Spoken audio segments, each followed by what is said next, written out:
Hello, veterinary friends. Welcome to the Veterinary Life Coach Podcast. Today, I have an incredible guest for you. His name is Demir Bentley. He's an executive productivity coach, co-founder of Lifehack Method, and Wall Street Journal best-selling author of the book Winning the Week: How to Plan a Successful Week Every Week. His team has helped more than 100,000 professionals, including executives from Facebook, Google, Uber, and PepsiCo, and teams from Microsoft, Caterpillar, and many more to prevent burnout and create more freedom in their lives, which is exactly what veterinarians need. So I'm delighted to have him here today. Welcome to the podcast, Amir. Thank you so much for having me. I I'm think so we were talking a excited, little bit earlier that I have a real sweet spot in my heart for the veterinarians I've coached. which I love. I love that. So my first question to all my guests is to tell me their story, because I like to hear how you got from wherever you started to into this. Yeah, I mean, I'm one of those classic insecure overachievers, right? The people who don't need, their boss never needs to yell at them. They're sort of already yelling at themselves in their In their own mind. head. Hmm. Yeah, and like all or many of us went to New York, or many of us go to big cities to prove ourselves and feel like we can sit at the big kids table and play with the big boys and big girls. And so I was no different, went to New York City to work in finance, to make my fortune and prove myself, and ended up getting, I would say I was religiously committed to hustle culture. And when I mean that, I mean, I believed almost like a religion in the idea that you just outwork the competition.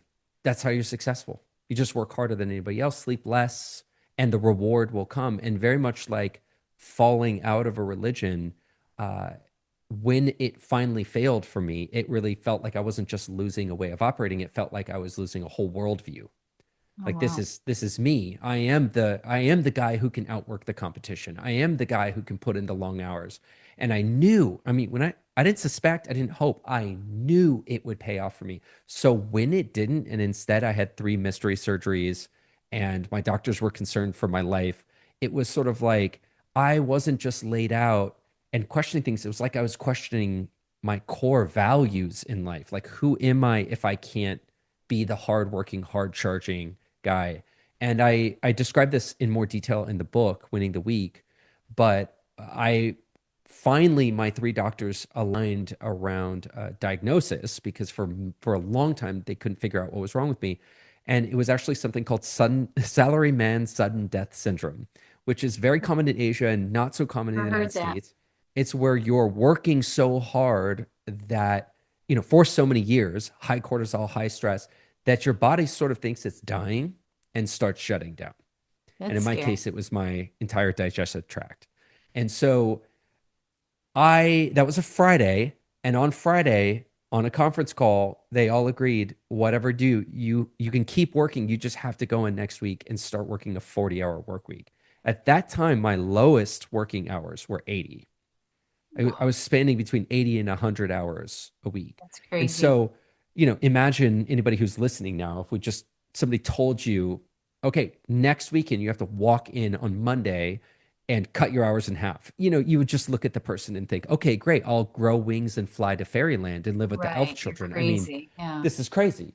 And yet, that next week I did it. I got my work done in 40.1 hours. And a big result of it was what we talk about in the book, planning your week and really being intentional with your hours. But also, let's be honest, it was just the raw pressure of, hey, dude, if you don't do this, you're going to You're die. dead. And I think Yeah. many people out there, if they're thinking, well, there's no way I could do it, I'd be like, yeah, get three doctors telling you you're going to die. And, something might happen. You might find some Hmm. resources and some courage that maybe you didn't think that you had. So I'd love to say that I was the person who just one day had a realization and an epiphany and decided not to work those hours. But no, like many people, I had, the rock and the hard place moment that catalyzed it. And after that, it sort of became almost a religious convert. As you can tell, I'm very intense.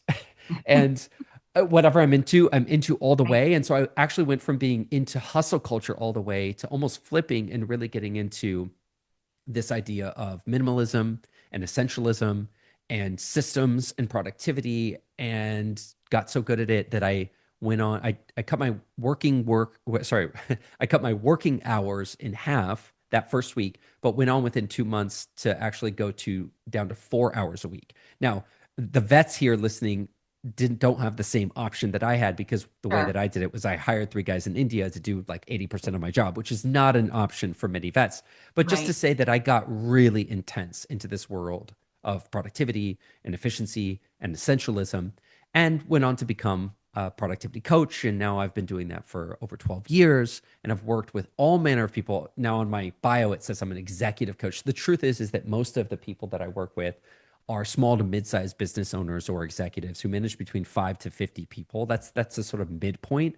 And so I get a nice sample of lawyers, vets, technologists, engineers, even stay-at-home moms a lot of times. So I'm Yeah. working with people across the spectrum. I'll say to many people, if you do knowledge work of any sort and you ever sit behind a computer during your day, I probably have some techniques that can work for you. Yeah. So t talk to me about what you know about veterinarians and the way we operate, and how the things that you teach apply to what we do. Because all Yeah. the things you're saying about working too many hours and getting sick because we're, overstressed and overworked, that happens to a lot of us. And that's what I'm trying to solve through life coaching, and you're trying to solve through your coaching. So, can you offer some of that insight? Yeah, and remember, this is an outsider looking in, so apologies for the mistakes that I'm bound to make. But It doesn't here's what I've matter. noticed, Any little bit right? helps, right? Yeah. So, I guess first, chaos is the default, right? A vet isn't walking into a predictable shift, right? They're walking Right. into a packed consult list. It's often overbooked, and they've got walk-ins and emergencies and surgeries that run long. Phone messages piling up, people waiting for callbacks, but even though they called in late, they're wanting you to call back Impatient, right on time, impatient impatient because they people, impatient people, texts needing doctor approval for meds, and nurses flagging right? complications, and a receptionist asking for one more thing in the schedule, and surgical rechecks and post-op complications, and falling behind on your charting and record keeping. So, I would say Got it. that's probably the first thing, is just the nature of the chaos and the unpredictability that's built into a vet's life. I would say a very common thing is that because of all of that, they're just extremely cognitively splintered. And so, what we know about cognitive science is that we aren't multitaskers, we're single taskers. And so, when we think we're multitasking, what really doing is rapid single tasking. So, we're moving our brain from project task X to Y to Z to A to B to C.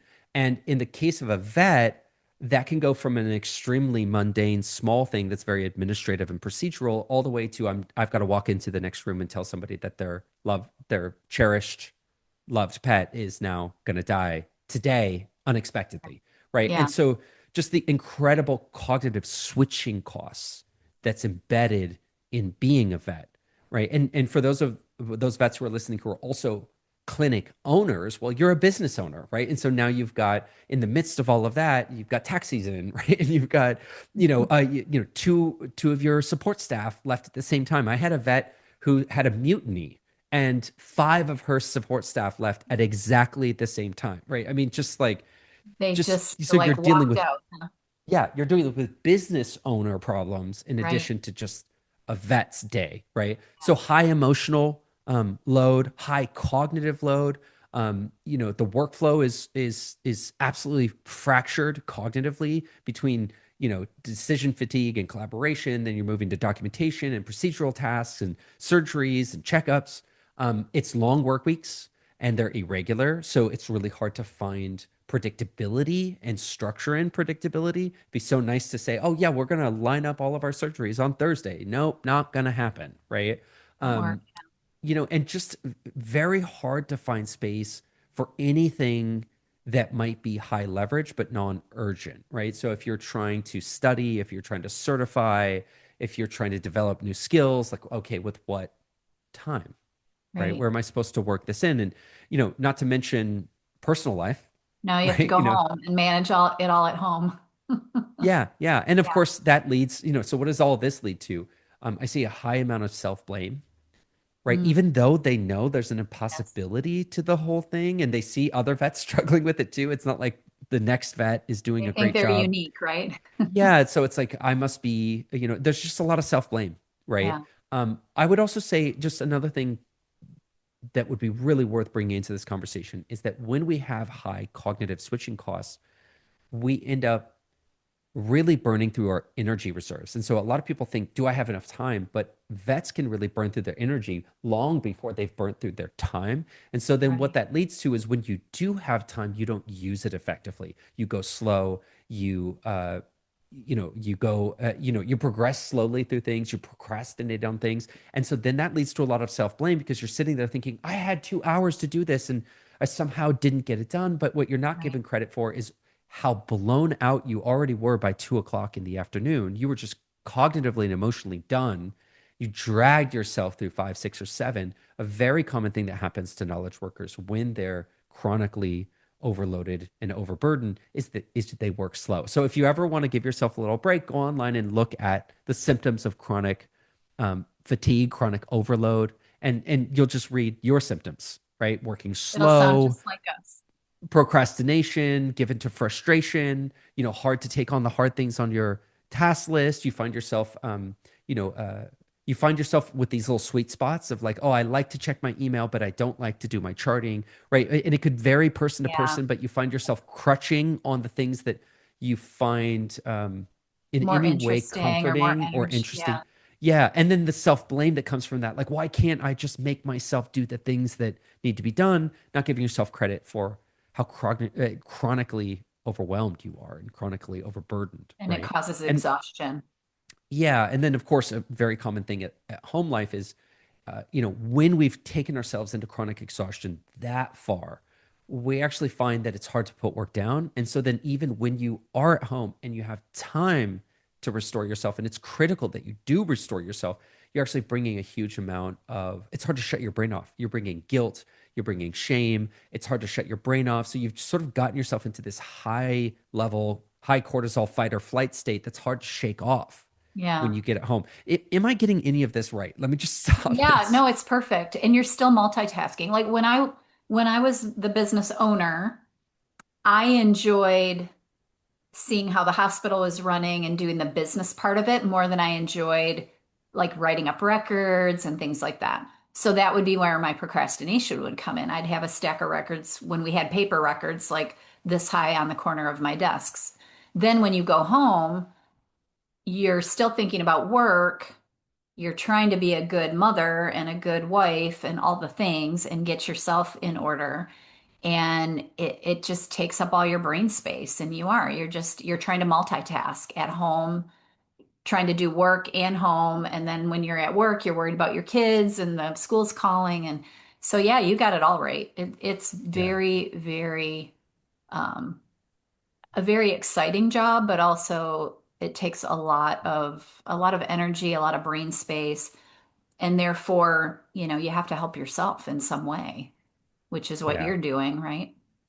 yeah, absolutely. So, you know, we could go any number of ways, but the first thing that I often do with a vet when they come into my consulting and my coaching is they're often strongly possessed of this dualistic, they're almost like going between these two binary poles. On one pole, they're thinking, I can't live like this anymore. I need to make a change. This is not working. Right. But weirdly, I find that as soon as we start to dig into their day and their workflow, they'll get stuck in this other pole, which is, well, it's so chaotic and it's so crazy that there's no structure, there's no system, there's nothing that's going to help. So I'm better off just sort of floating into the ether and just letting myself be carried by the chaos. And I guess that's the best that So I can they've do. kind of given up. Like, do you think of that as burnout? Because when people come to me for coaching, a lot of times they say I'm burned out.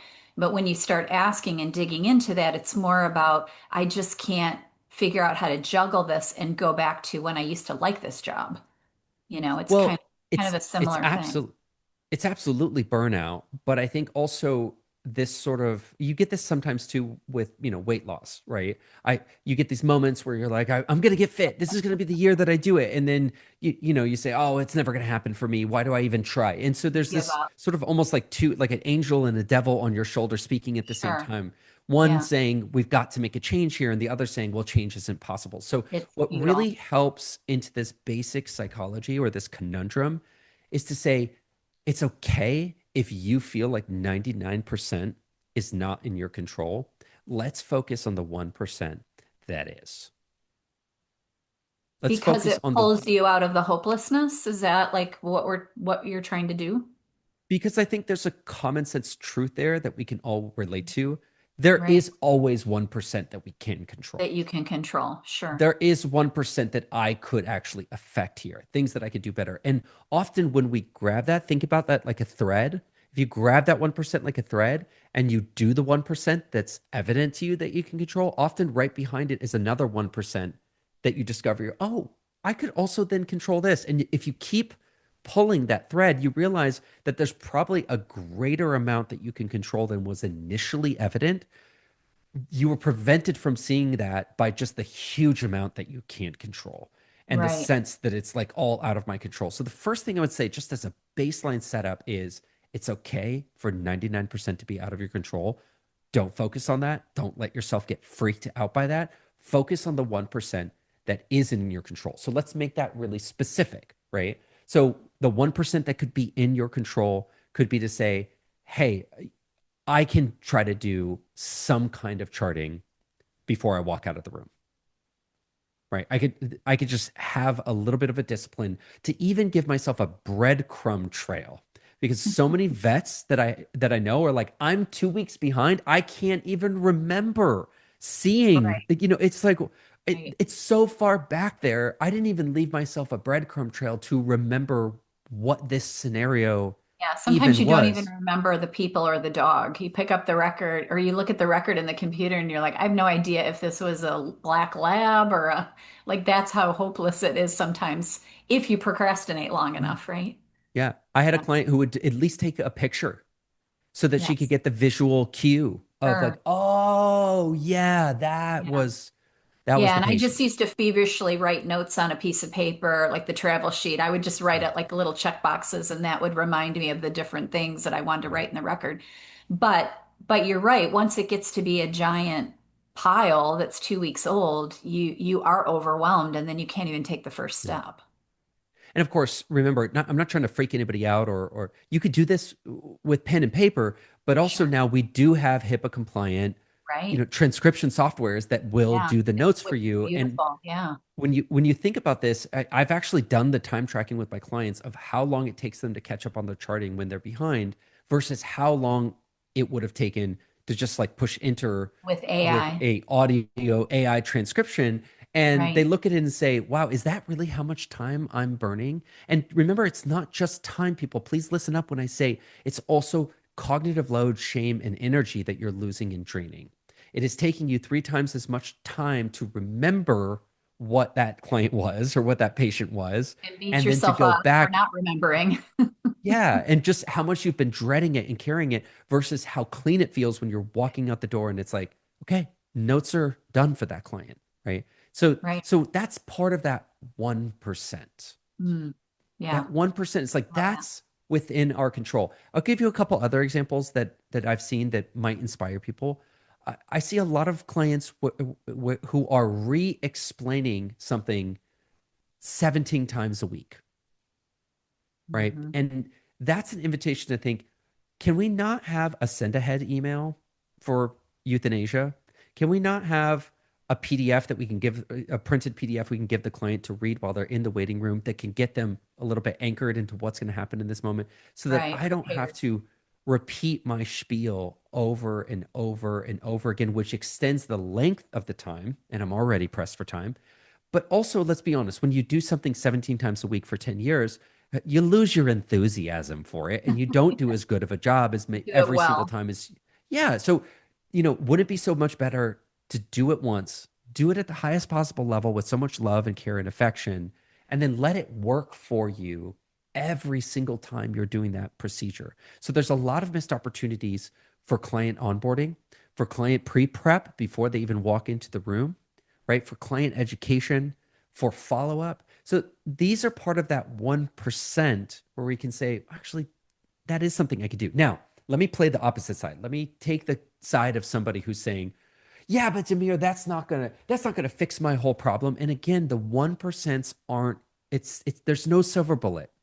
There's no It's silver not bullet. There's meant no, it's not meant to fix the whole thing. It's meant to get a yeah, start, to start to get exactly. control. Like you said, just a little start. So then you can start to add more and more to that, right? Yeah, I love the phrase, there's no silver bullets, only golden BBs. And so Mm. we're just going out and we're collecting all those little golden BBs, and you would be stunned, especially for a person who is so overburdened and so chronically exhausted.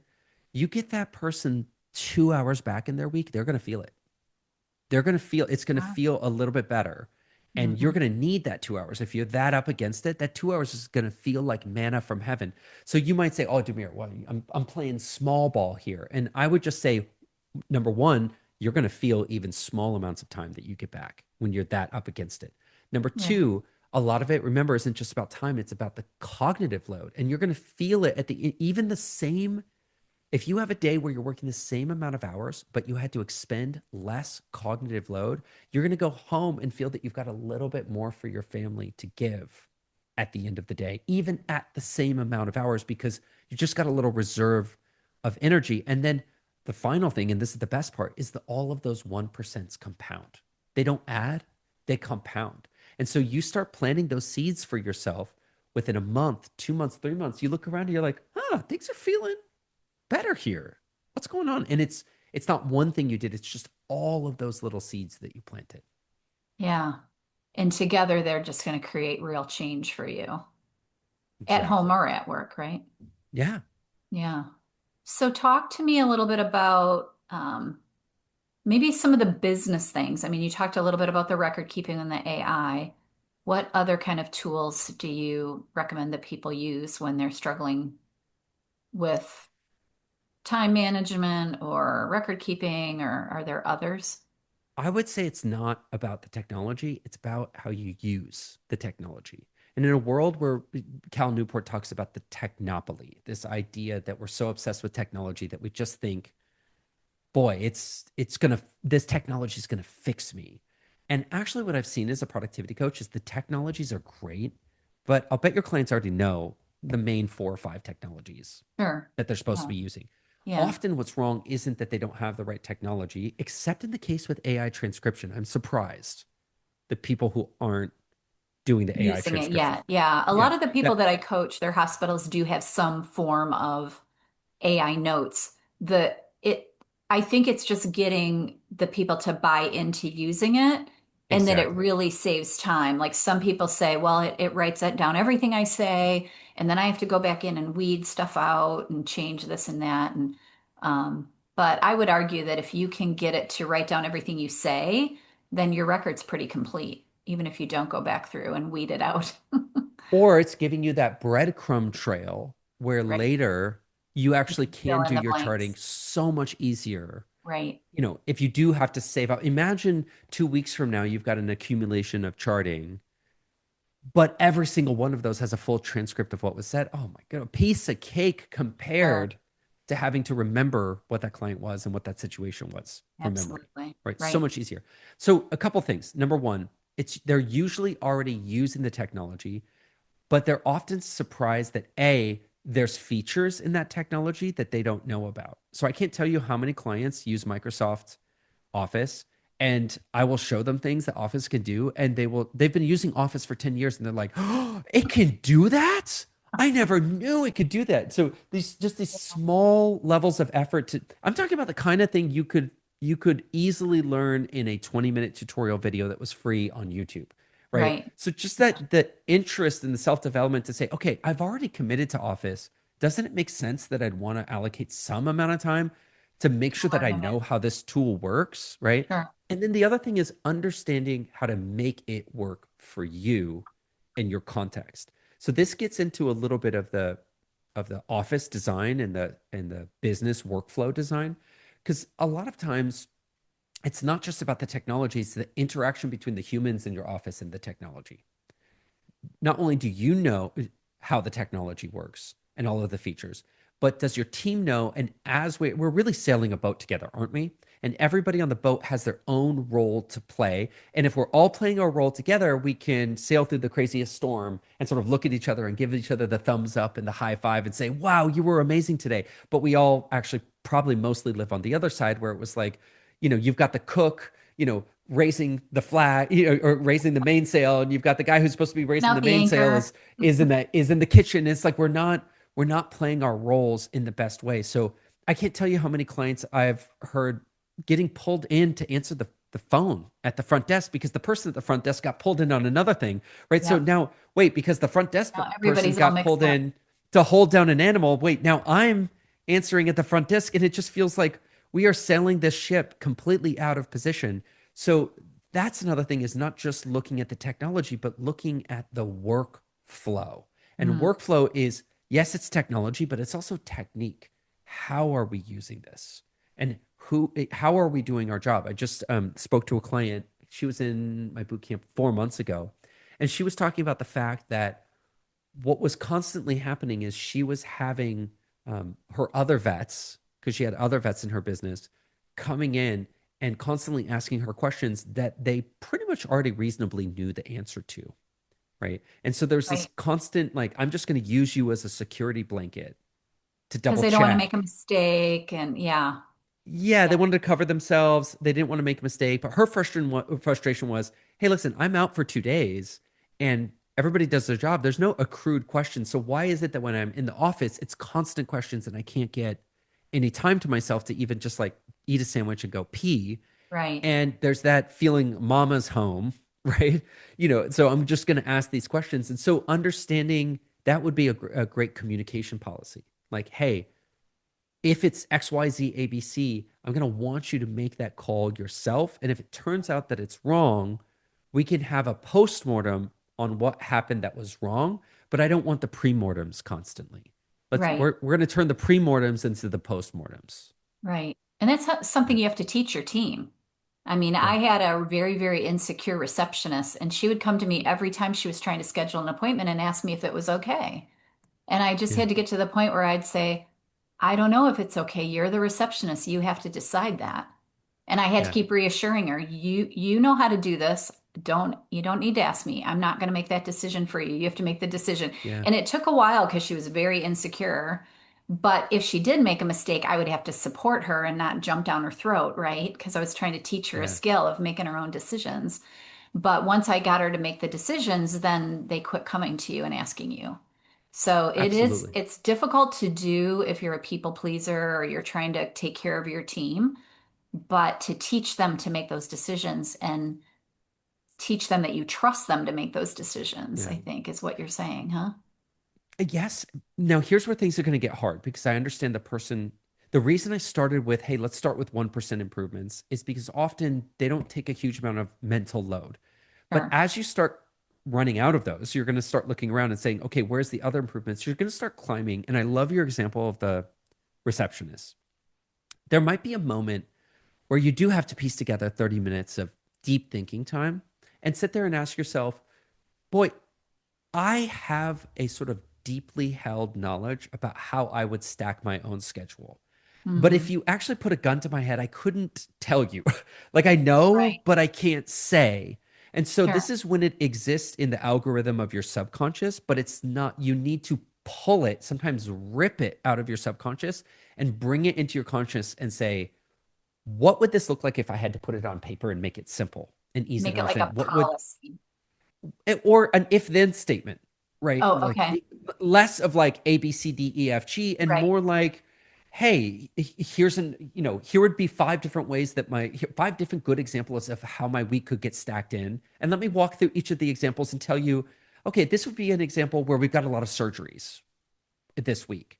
And so Yeah. if I saw a schedule like this, I would be thinking X, Y, Z, A, B, C. So remember, you don't just have to make it a linear policy that goes from A to G. You can actually just people can often be inspired by five good examples, five bad examples. So a lot of SOPs I'll do sometimes in a very fluid environment is give your people an example of 5 ways it could go right and 5 ways it could go wrong. Right. So here's 5 really well stacked weeks. And you could probably find them on your schedule. Like, hey, let me go back in my schedule. I'm going to look at 5 weeks that actually went really well. And let Right. me take a screenshot and I'm going to walk you through and talk you through why I think this got stacked in really nicely and how it hit me as the main vet. And then let me go back to 5 that sort of landed wrong and let me walk you through. And you actually realize that even though they're there in the office with you, they're not you and they didn't experience it like you experienced it. And so even as you do that, I think 5 good, 5 bad examples could already get you a 200% improvement in Right. understanding. But towards the end of that, you might even realize I'm developing some rules here. I actually think I have a couple hard and fast rules that I could um, pull out of this analysis. Now, I get it. If you're working 10, 12 hours a day, you're like, where am I going to get even that extra half an hour? I'm just saying that if you do get the time and you're struggling for the time, you want to go to one of these issues and say, can I support this person with some of my knowledge and deep understanding of my role? They want to help me. They really do, but they're flying Mhm. blind right now. Can I Right. pull something out of my brain, even if it's as rough as 5 good examples, 5 bad examples, that could help them start to develop an understanding? And let's call that version one, rock that for 6 months, and then get back together with our receptionist and say, how's this feeling? What are you noticing? And maybe go iterate to a version 2 of it. So you're kind of, the way I'm understanding this is if you have the 5 good examples and 5 bad examples, you're kind of showing them how you're thinking. So they Exactly. know, okay, if Dr. Capel likes it this way and she doesn't like it that way, then I have a better understanding of what my end goal is, because I want it to Yeah. look like the 5 good weeks, not the 5 bad weeks as much as possible.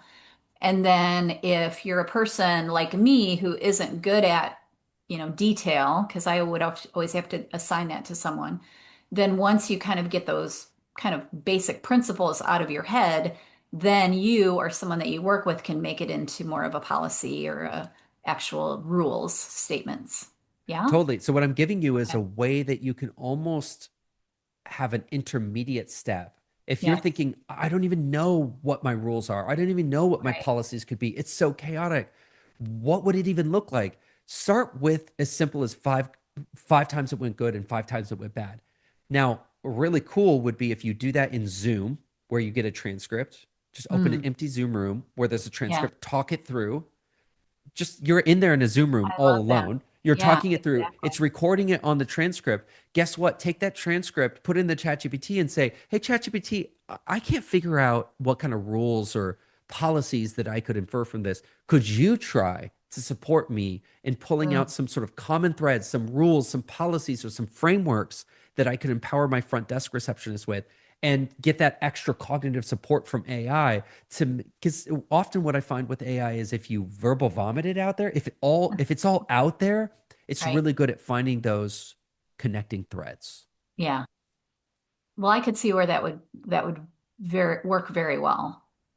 Yeah. And then you're also kind of instilling in your team more confidence that they're not going to get it wrong. Because many times the reason they come to us is they're afraid they're going to make a mistake and then something's going to go wrong and the doctors are going to get mad or the clients are going to get mad. Like they're operating under fear a lot of times. Absolutely. And self-protection, if you have had a history in which many of us who've gone to college and are overachievers may have a accrued history of telling people that they didn't do it quite right. And if you tell somebody enough times that they didn't do it quite right, they're Yeah. just going to say at some point, you know what, I don't know what she even wants. So here's what I'm Right. going to do. I'm just going to ask her every time to make Every sure that it's time. the way Right. that she wants it to be. And so Sure. you do need to create a criteria for yourself. Mine is, if it costs, I stole this from Tim Ferriss. If it costs less than $500, you're right, even if you're wrong. Right. Yeah. You're I right. did that with Make the my team. call. Yeah, Yeah. make the call. If it costs me less than $500, we'll learn from it. We'll update the SOP or the policy, and I'll take the hit on the $500. But I would rather you, if you think that you can make a call here that will cost us less than $500 if it goes wrong, make the call. Go for it. Yeah. Yeah, Yeah, I think that's really important if you're a business owner to give your team that autonomy so they can. I think that's a big example of good leadership is just giving them the trust and the autonomy to make some of the decisions so you don't have to make them all. yeah. I do think Unfortunately, I wish I could just say yes as an unconditional yes. But I think sometimes what they need for that autonomy is even the barest amount of information from you about what your preferences are. Sure. Yeah. Right. And even if it's as unstructured as a ramble or the five good examples, five bad examples, that'll give it, humans are monkey see, monkey do animals. And so you tell somebody five ways that looks good and five ways that look bad, they've got a pretty amazing ability to infer principles from that, even if they don't know, they can't put to words what the principles are, and you can't either. Just those five good, five bad examples can really help guide their thinking closer to what you're looking for. Yeah. Yeah, that's important, I think, if you're running a hospital or you're a leader in any way, because the workflow of the place that you work in is so important to your own reduction of the chaos. You're talking about chaos, and if you can make the workplace less chaotic, then your brain's going to be less chaotic. Yeah. It's You know, more I structured. I tell this story and it's true, but it's sort of funny. I had before we had kids, I was one of those like young hipsters who loved to make the really complicated coffee that took like 20 minutes to make. And then Right. we had one kid and then two kids. And, I'm sitting there with a screaming baby in my hand, trying to make coffee, realizing, wait, the milk is over on that side of the kitchen and the coffee machine's on this side. And we keep the beans over here and I got the spoons over there. And so one day out of sheer frustration, I walked out of the kitchen and I handed the crying baby to my wife. And I just said, just hold this baby for 15 minutes. And I just took everything and I put it right next to the refrigerator and just created a little coffee station. I tossed the fancy coffee maker and brought out the old drip coffee that was just Mr. one push of a Coffee, but button. 25 bucks. And now I'm getting, with one hand, I can push a button and get my coffee out in 5 minutes. Now think about that. That's 20 minutes versus 5 minutes multiplied by 7 days a week, but not just seven because I drink two coffees a day. So we're Right. talking about instead of, 40 minutes, it's 10 minutes. That means every day that I'm walking around, I'm enjoying 30 minutes that a previous version of myself gifted to me. Now, today, did an alarm go off on my clock and say, Demir, this is the 30 minutes that you got back from, you know, rearranging your coffee station? No, Right. but it should. It Yeah. should because it's still there. I'm still enjoying every day that liberty that I gained myself. And so, you might be thinking, oh, is it worth it to reconsolidate and reorganize my operating room or my front desk? And you just think, yes, because if it can take you less than 15 minutes and get you 15 minutes a day in accrued time, the clock just runs out on that, right? It goes into a month, a year, 2 years, 5 years, right? So if we put this in financial terms, if you could give me $15 and I would give you $15 every single day, infinitely, would you take that trade? Of course you would take that trade. You would take Yeah. that trade all day long. And so why wouldn't you take that trade for your time? And then people think, oh, it's going to take me 3 hours. And it's like, yeah, but it's getting you 10 hours back a week, or it's getting 5 hours back a week into infinity. So think less about what does it take me and more about what do I get back from it. Now it's almost like an Easter egg hunt where you're looking around your business and you're like, where What can I else find can these I Easter eggs? Because I want to do everything in my life, in my business, where I can do it once and I can get this yield, this return of time that's just never ending. And that's where the 1% comes in. Because I can see if you're overwhelmed that everything looks impossible to fix. And so picking out the first thing to do and the second thing to do is where the trick comes in, is just understanding what's wrong. Because sometimes your place is chaotic, but you don't know why. You're like, Totally. hey, I think we got all the policies in place, we got all the right people, we've kind of trained our clients the way we like it, and it still feels like chaos. Totally understand. And I just want to give credit for all the work that people have probably done. But just remember that the final judge of whether the work you've done is working is if it works. If it feels good, yeah. Yeah. I mean, I get it. Believe me, the only reason I'm in business is because of the huge variance between what sounds like it would work and what actually works. Right. And by the way, if you're out there thinking, oh, this guy's just talking his book, he wants me to like whatever, do his fancy schmancy project, read his book and do, his workflow. This The method, truth is right? that most of my workflows are way dumber. and way simpler than what people have built. Right. Like I'm always dumbing down. Like they've got this really nice, you know, folder that's, Sure. super thick about all their Right. policies and All procedures their that stuff. has dust on it that nobody's ever read it. And what Yeah. I'm often doing is I'm taking them, having them laminate little checklists and put them in strategic places in their office. So sometimes with QR codes, if the list is too long and it refers off to a Google Doc, or Yeah. sometimes if we can put the list right there, let's put the list right there with a little dry erase pen, stuck right to it so that we can just click, click, click, click, click, right? So we're often dumbing things down because that beautiful, folder and binder that you put together is just not going to get used in the crush of the day to day. Right. Yeah. It has to be simple as possible. Yeah. Yeah. So before we start wrapping this up, is there something that I haven't asked you about this that I need to benefit people out there? Like, are there more specific things you want to teach us? Or is there something else that we haven't said? I would just say one more topic that's worth mentioning is Okay, good. yes, there's a lot of chaos at work, but also remember you often have a second, sometimes third job, which is your personal life.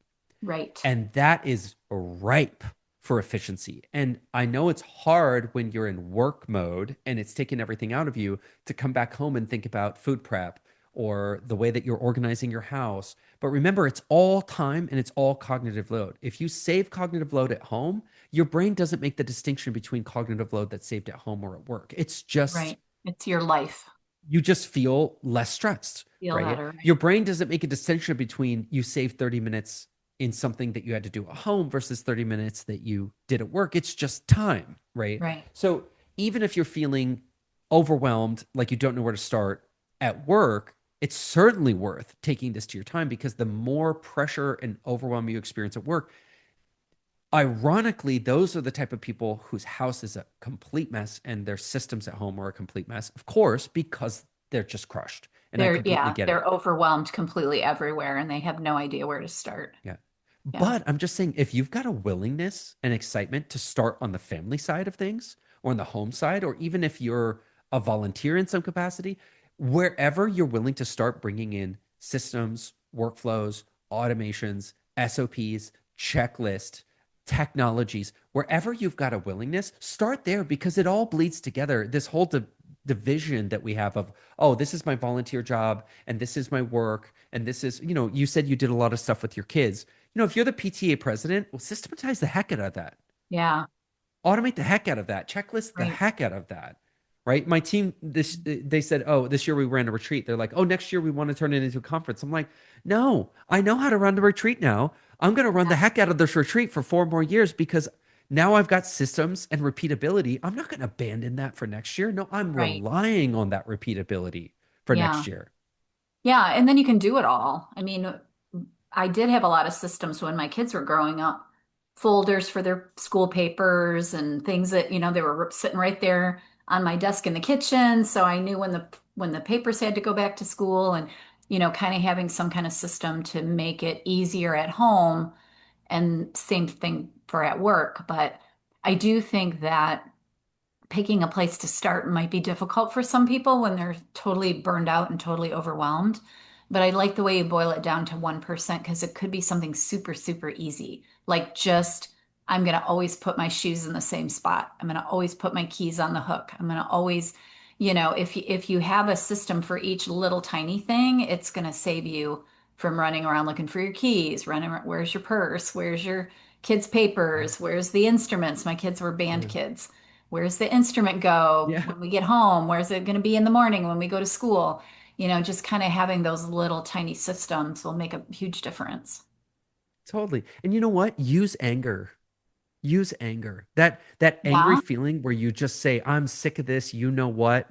I I'm don't want sick to and live tired like of this being anymore. And it could overwhelmed. be Yeah, micro anger. It could just be like, I never want to get a question like this from my receptionist again. Great. yes. Use that anger How do I instead of getting fix it? Yeah, angry at them or right. at your practice. Get angry at that system. That Get process. angry. I am going to create a system right now. And you'll find that when you're frustrated and angry, you're very motivated to create Sure. systems, right? Right. And it's a temporary surge of even amongst people who are extremely overwhelmed and chronically exhausted. You get them angry and they find that they've got some energy, right? Right. So Well, and they use feel that. like they're controlling something because Yes, a lot of the overwhelm and the burnout is because I can't control anything. So if you can get mad enough to control one small thing and get that figured out, then you're going to relieve some of that stress that you're feeling. absolutely. Yeah, I love that so much. So is there a way once you feel like you've gotten the one thing done, let's pretend tomorrow everybody's going to go do the 1%. Is there a way to build your momentum, or do you think it'll just come? Like, how do you keep going? How do you go like, okay, this is working, now this, now this, now this? Do you have a tip for that?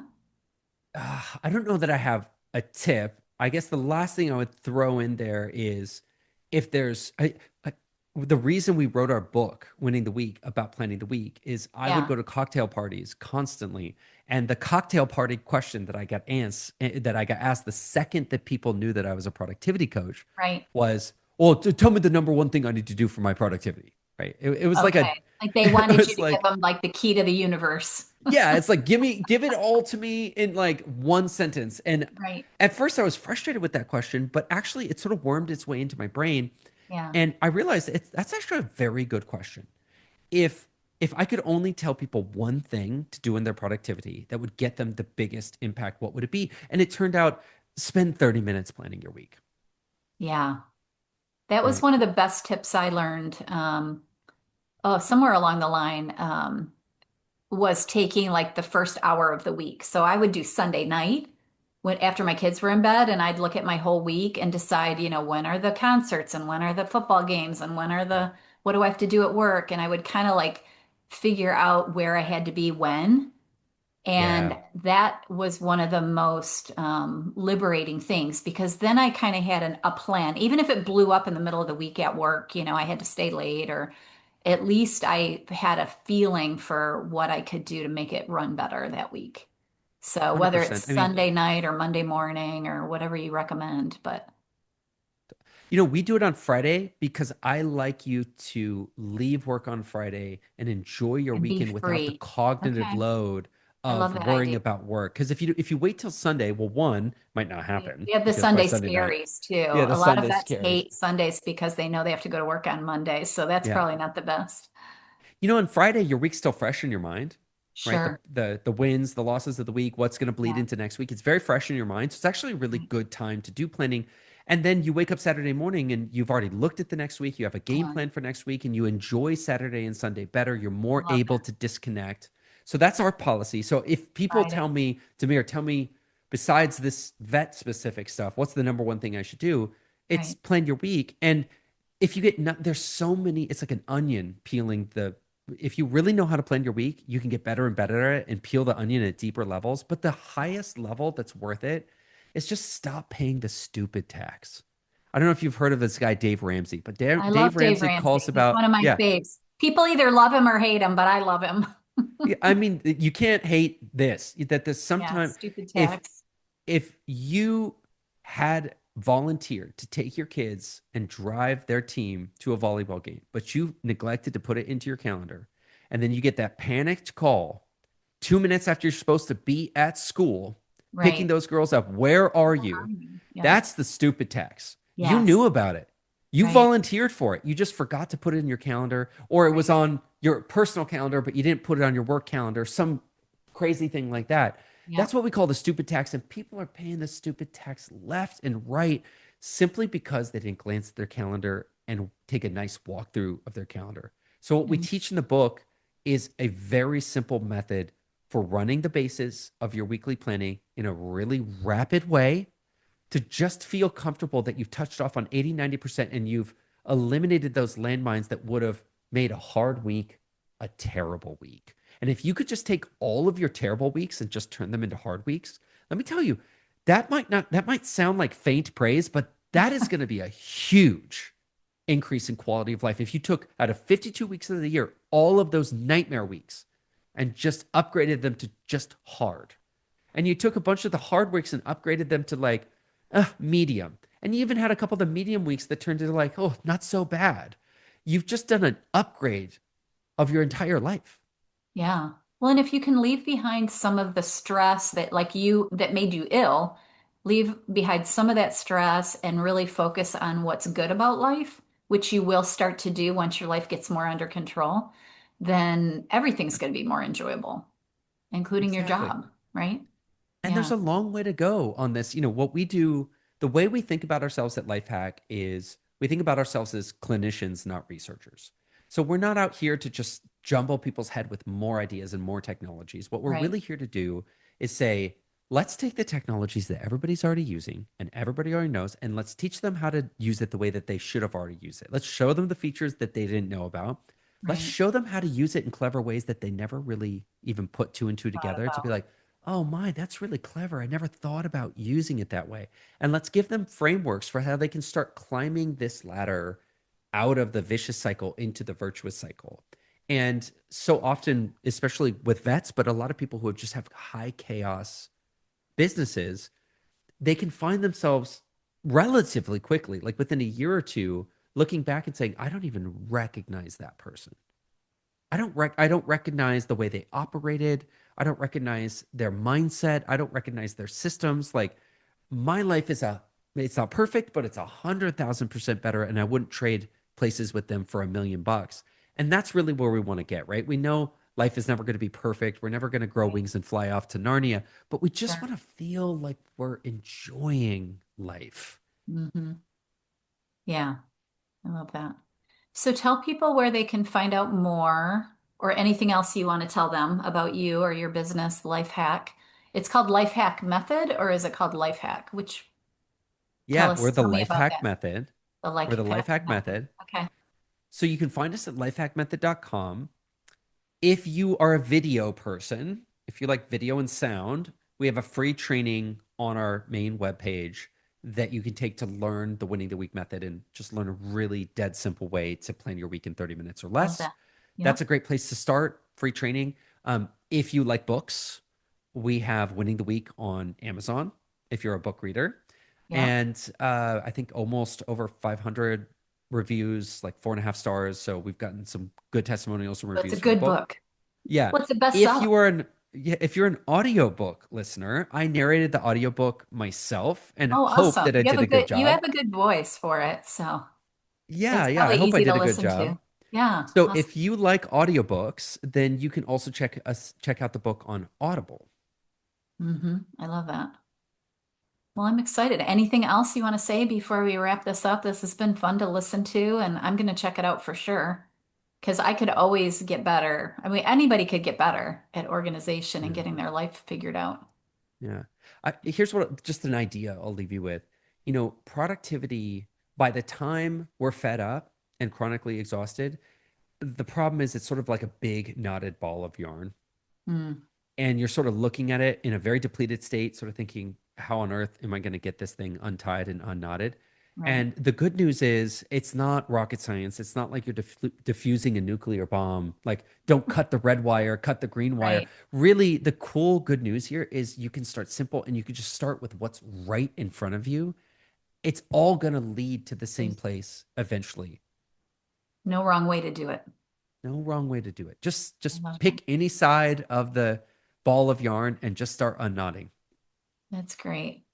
Well, veterinarians, I hope you got something out of this. I certainly did. We can all benefit from these ideas and the ways that you're packaging this up. So I'm excited to try it, and hopefully people out there will try it.